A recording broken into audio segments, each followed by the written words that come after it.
All right.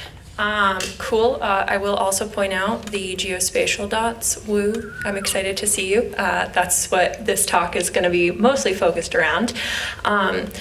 Before I get started, I'm Mary Haley. I work for Stone Environmental. We're a small environmental consulting firm here in Vermont. We're going to be talking about streamlining web-based data management using ArcGIS API for Python. Can I see a show of hands who's familiar with ArcGIS? Esri? All right, cool. We got a good number. Some people who didn't raise their hand, so that's exciting too. So yeah, a little bit of background about Stone. So again, we're based in Montpelier, we're employee owned, and essentially as an environmental consulting firm, we provide innovative solutions, scientific tools, analyses to help our clients, solve complex environmental challenges. So we're a team of over 60 scientists, engineers, modelers, application developers, and GIS professionals, which I am here representing. So yeah, we have a lot of expertise at Stone. You can see up on this graphic, these are kind of our core sort of areas that we focus on. So agrochemical research, looking at pesticide, drift spray studies, environmental systems modeling, water resource management, environmental assessment and remediation. But today, we're going to really specifically focus on my team, which is the geospatial data and solutions team. So we're, I think, 9 people now at Stone within that sort of core group of 60-ish people. And so we design, program, develop, and deliver custom applications as well as low-code solutions that are often integrating Esri's ArcGIS geospatial platforms and their web applications. So who are kind of our clients? So we work a lot with state and local government. We'll look at some examples of kind of real-life situations we've run into with some of our projects today. But we also work with federal agencies like the Natural Resource Conservation Science, so NRCS, if you know soils, we do a lot with them. And then also like nonprofits like Environmental Defense Fund too. So we do also try to support within our company as well. We have a lot of work going on between these groups. So we're trying to find unique GIS solutions for kind of all of our sort of clients, we'll call. Today we're going to talk a lot about ArcGIS. So this is like not like a pitch for ArcGIS, but we have just our group has essentially decided that a lot of the work that we do is really well supported by ArcGIS and their platforms, and it really provides us the flexibility in our work and our clients' kind of focus to do these kind of 3 things. So we can create and share geospatial data from desktop to web, integrate data and maps in applications for consumption on the web, and then of course being able to collaborate with different partner organizations as well as our clients too. So not everybody raised their hand.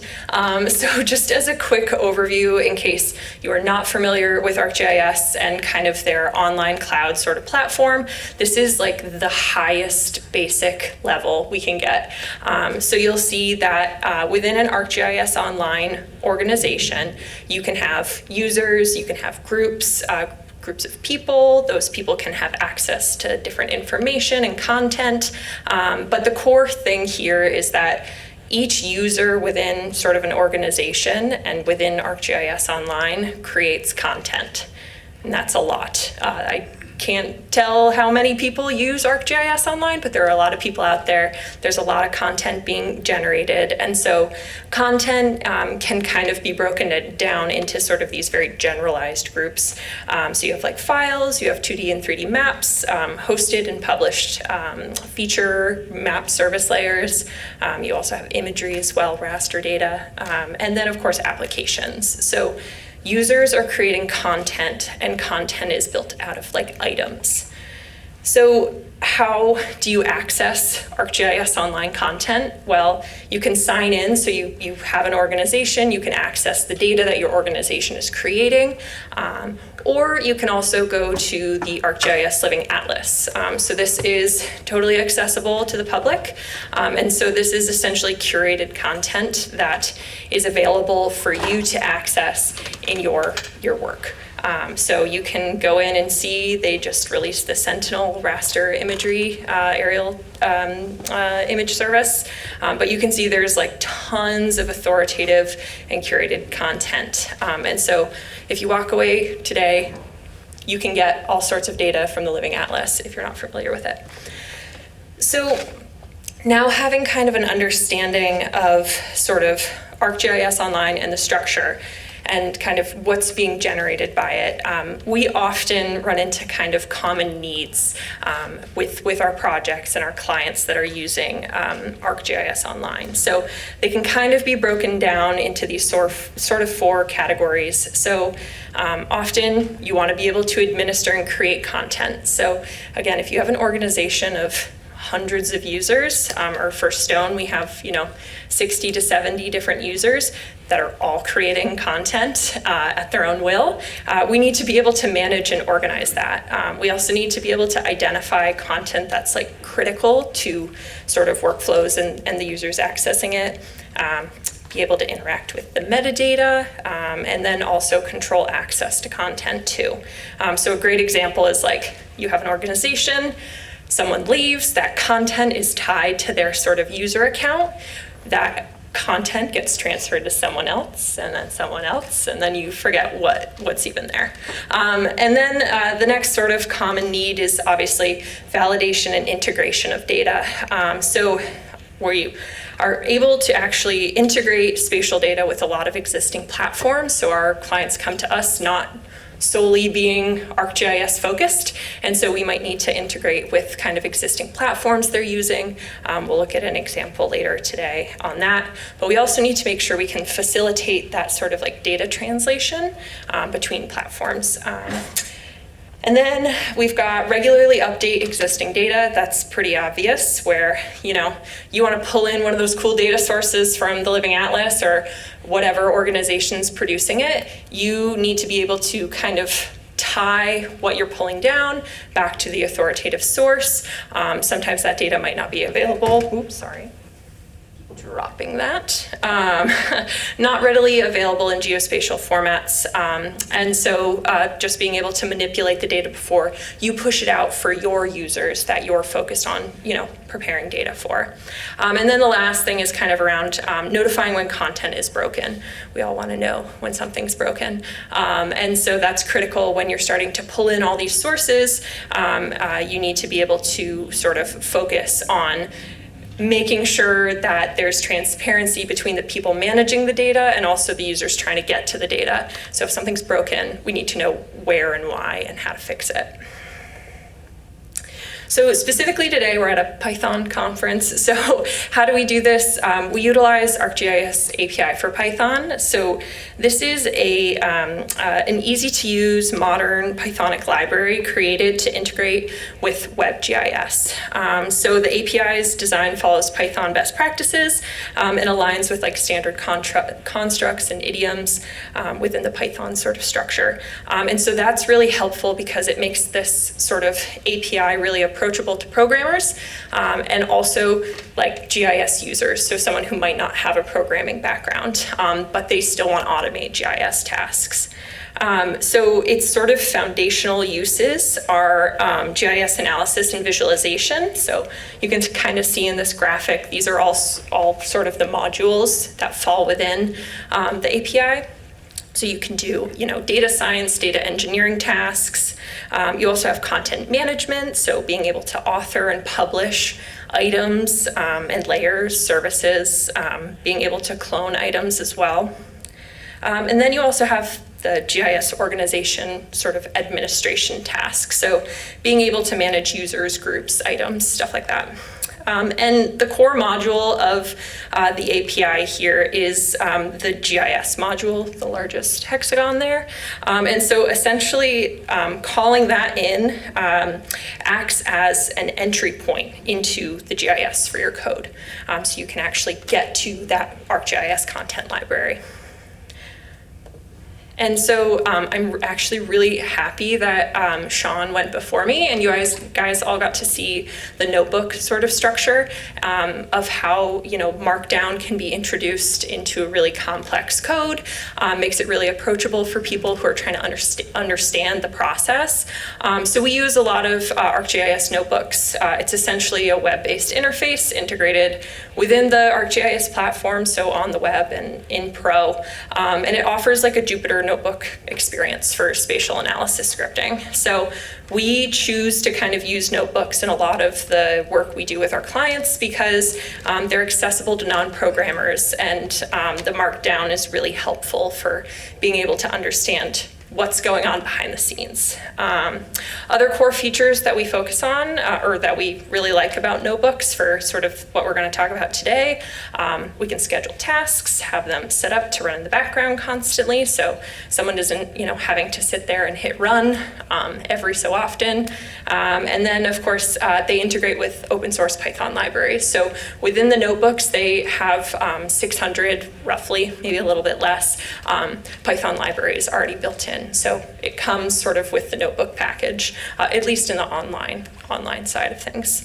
And then of course you can visualize data and maps, as we kind of saw in Sean's, you can actually see the data as it's being processed and kind of get a little bit more of that ownership over what's happening with the data.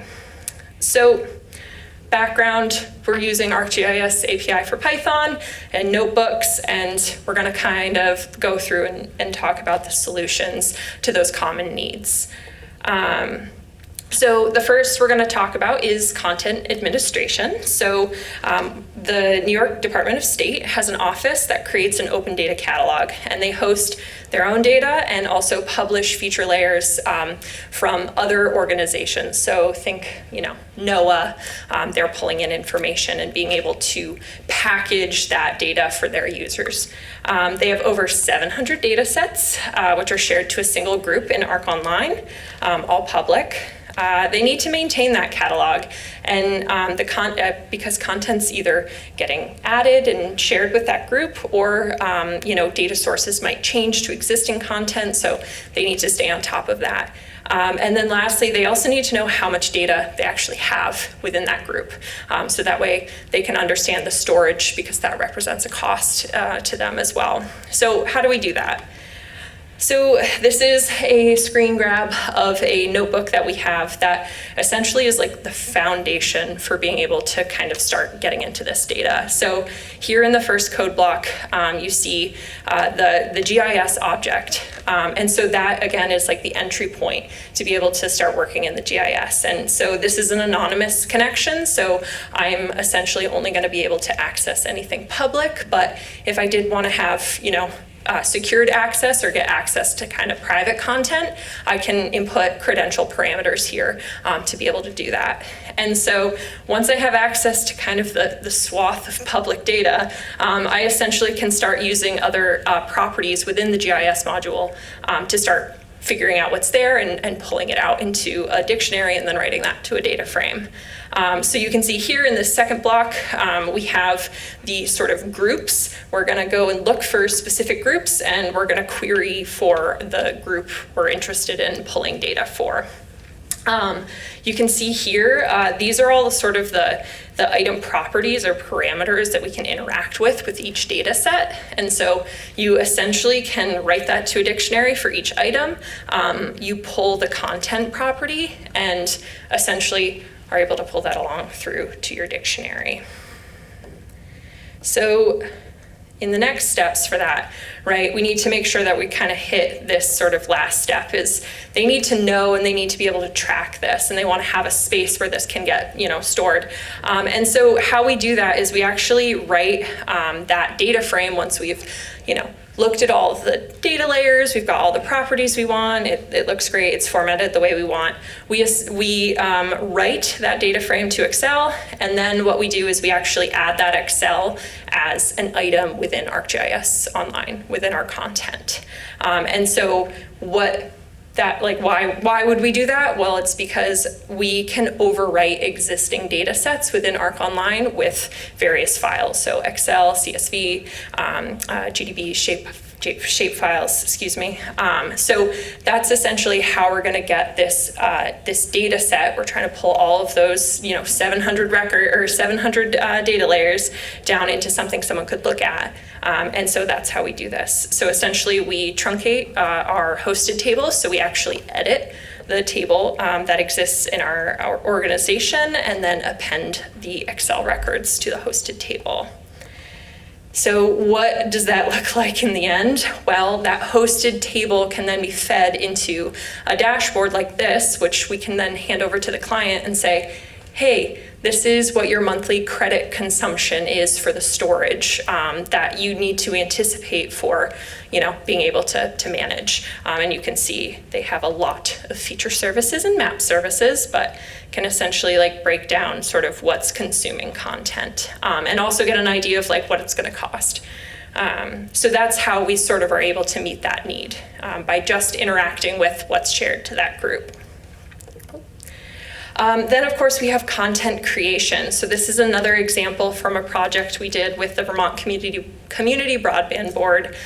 We're very lucky and we get to work with local government quite a bit.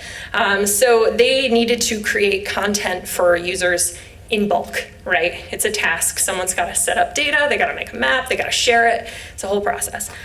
Users have unique IDs and can only view feature layer data associated with that ID. So, their ID is associated to a user account and they'll only be able to see what's relevant to them. Each user needs to access the data in a uniformly designed map, to ensure that we have consistent user experience across the board because we've got multiple users kind of interacting with the same data, but again, what's relevant and filtered down for them. So how do we do this? Let me make this a little bit bigger.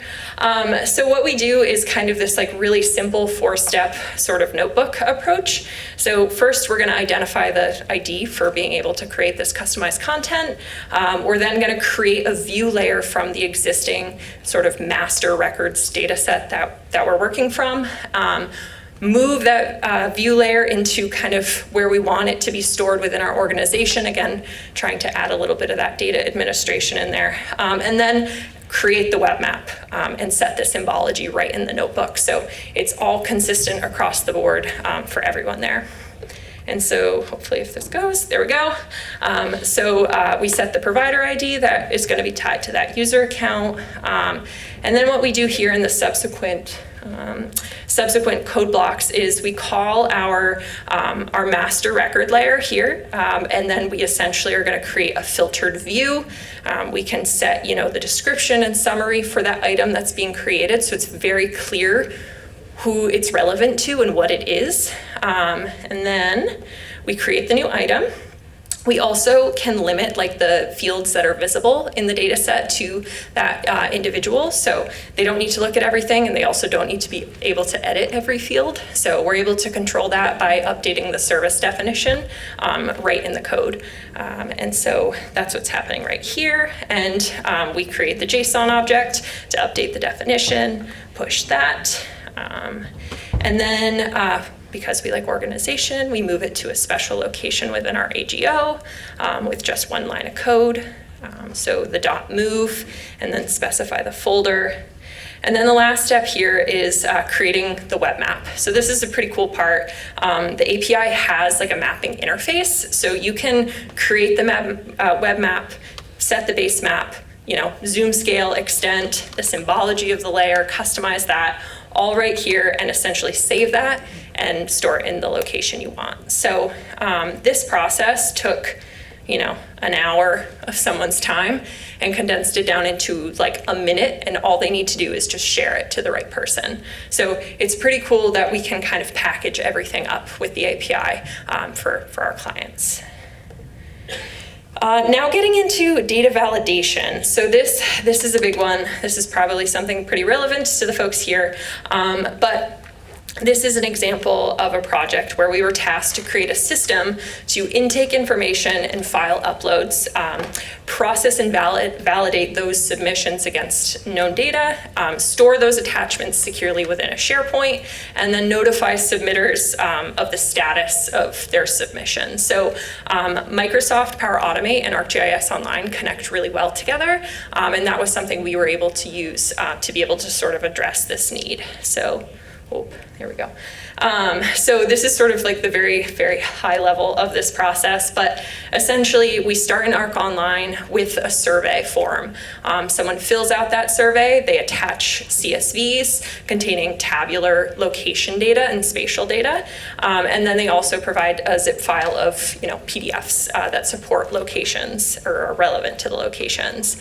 Then what we do is we have a Power Automate that is set up to essentially catch status changes associated to that data set. So it's triggered when the status is updated or comes in, or a new submission comes in. So the Power Automate starts by checking those PDFs and making sure they meet our standards, optical character recognition.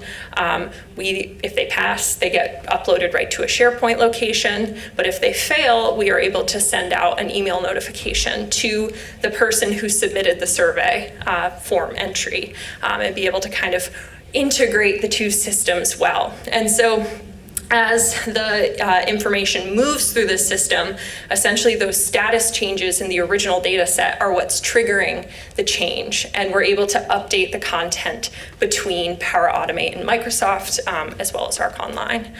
So this was a pretty cool process and very in-depth. I could spend a lot of time talking about that.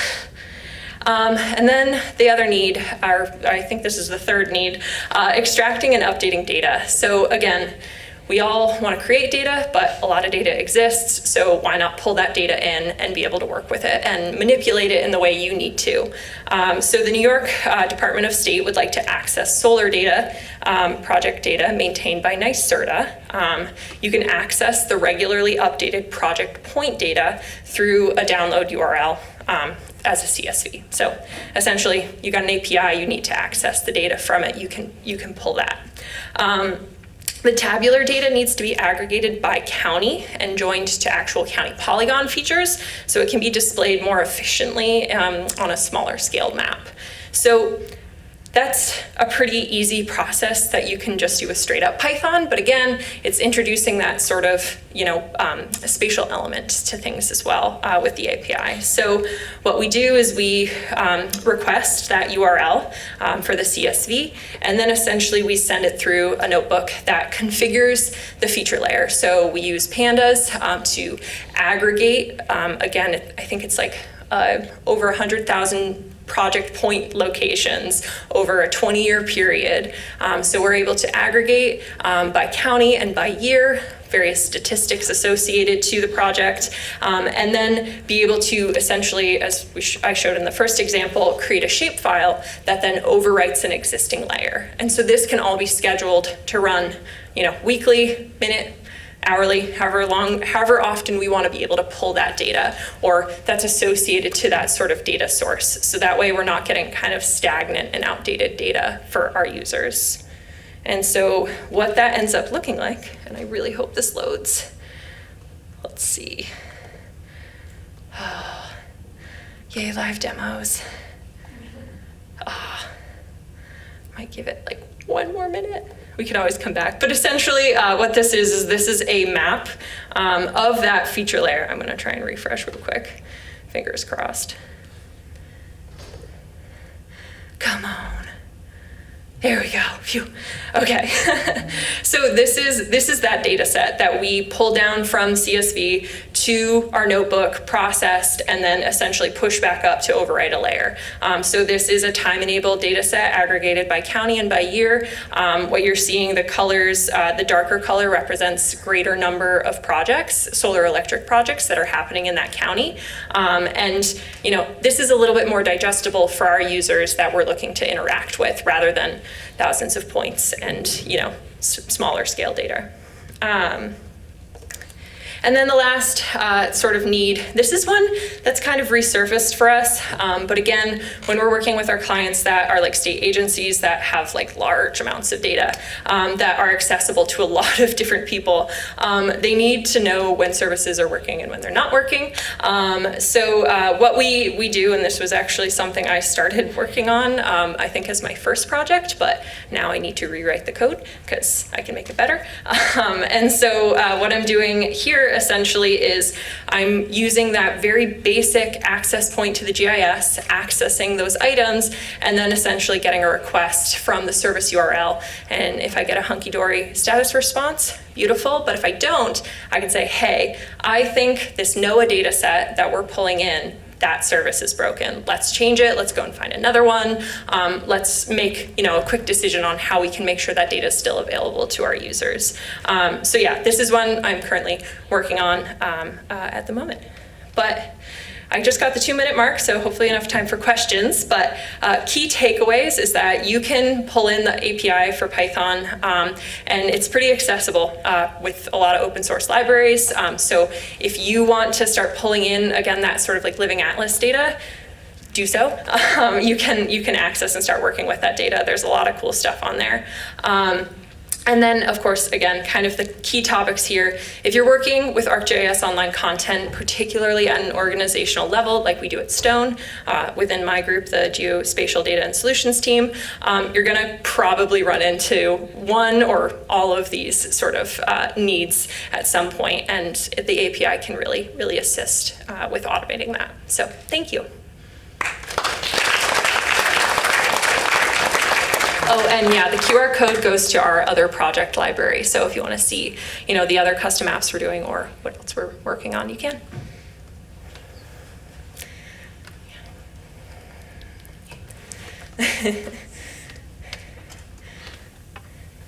That was super cool. Main question is how do you document what is available to customers, and is that handled at the organization level, or is there a layer above that?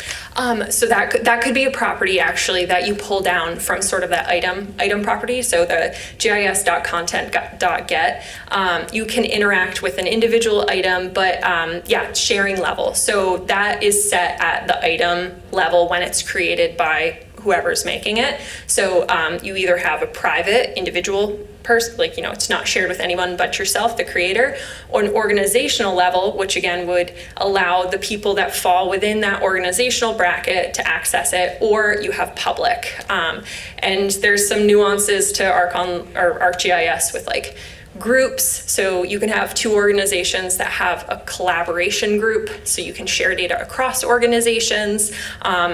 Groups within different agencies, stuff like that. But yeah, that's all set sort of at the creation of the item level. Well, then I guess follow up, is it on organizations to know what data is available? That's not on you, you just provide data and they need to know? It is on the organization. As we know, there's so much data out there and it's hard to have authoritative data. So that's why it's really important from best practices when working with Arc Online that, you either access an existing data source that is marked, there is a way you can mark it as authoritative in the settings, or, kind of go from there and just kind of explore the data that's there. But yeah, often you're gonna see a lot of people making copies of things. Thank you. Yeah.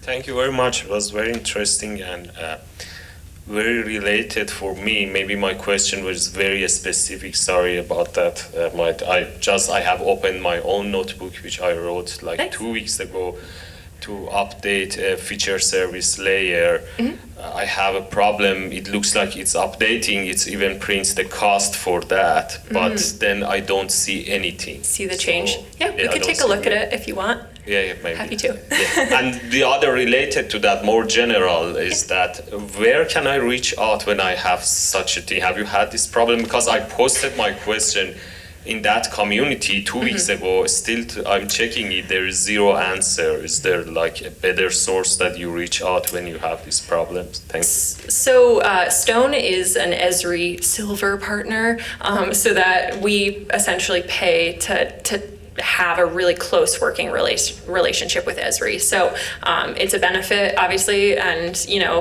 it's helpful because we can get in direct contact. But if you are in an organization, you should have access to like tech support, and usually can open up a case right away. But yeah, the community is a great place for it. The Esri community, you can join, and you can make an ArcGIS online account without an organization. But anyways, yeah, I would say community's the best bet. I wonder if my question, thank you for that talk, that was a really great overview. And I wonder if mine is kind of related. I was wondering what your experience was providing notebooks as the interaction layer, and if you've ever thought about at what stage do you build a little app to interact with the API instead? Right. So I guess my approach, because I'm often the one building these notebooks, is, if it's something that has to be done iteratively and regularly, and it can be done behind the scenes, that's when a notebook's really powerful. And it again, the data managers, so again, the organization that we're working with, they have like their data people who are like creating the data and editing the data, visualizing it. So it's really to support them. But if you're talking more of like a user sort of interaction with the data, being able to pull things, I guess, yeah, the distinction of when do you go sort of like that, like forward-facing application versus a notebook, it really, I think it just really depends on kind of like the use case, and that's sort of the decision that has to be made up front. Last question. Okay. Excellent presentation, Mary. Thank you very much. My question is about let's say academia versus the industry in a sense. So your presentation focuses more on the pain points of industry users or government users and so on. So I was wondering, do you also help academia? And if you do, are there, let's say, maybe discounted APIs or stuff like that you provide?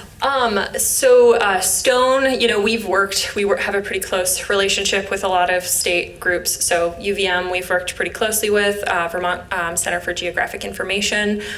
They have like the Vermont Open Geo Data Portal where you can access really great Vermont GIS data. So we often will work with them, but unless a project kind of comes up through our kind of process, we can work with schools. But I know Esri does offer like ArcGIS Online sort of tiers. So there are academic sort of focused packages you can get with like user accounts and discounted access to things. But again, that Living Atlas, you can go to right now and start looking at data at any point. So thank you. Yeah, awesome. Thank you, everybody. Happy to answer any other questions.